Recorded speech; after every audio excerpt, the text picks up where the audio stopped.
Hello. হ্যাঁ, কি রে পলটা? হ্যাঁ হ্যাঁ, বলছি 20 তারিখ পিকনিক আছে, আসছিস তো? ও জানিস? ও আচ্ছা, খবর পেয়েছিস?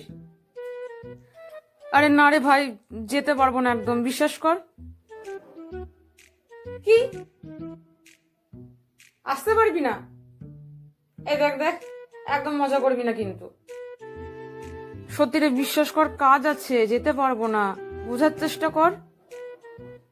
হ্যাঁ, তাহলে আমিও যাব না। আরে তুই যাবি না কেন? না আমি যাব না, তুই জানিস না, তুই না গেলে আমিও যাব না। আমি যাব না, তুই না গেলে আমি যাব না। আরে প্লিজ কাঁদিস না, চুপ কর। না, আমি কোনো কথা শুনবো না, তোকে যেতেই হবে। হ্যাঁ।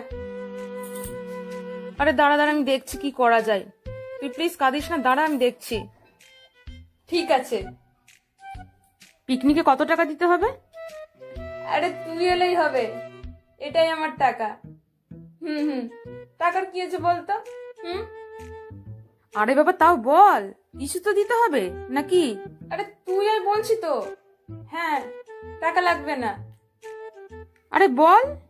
আচ্ছা ঠিক আছে, টাকা দিতে হবে না।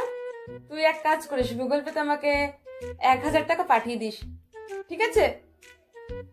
কি, কিন্তু জগা যে বললো প্রত্যেকের 500 টাকা করে।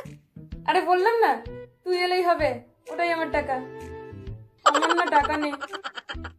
তুই দিয়ে দিস। হ্যাঁ, ফোন রাখ, ধান্দাবাজ একটা। সত্যি বন্ধুত্বের মানে এরা বোঝে না।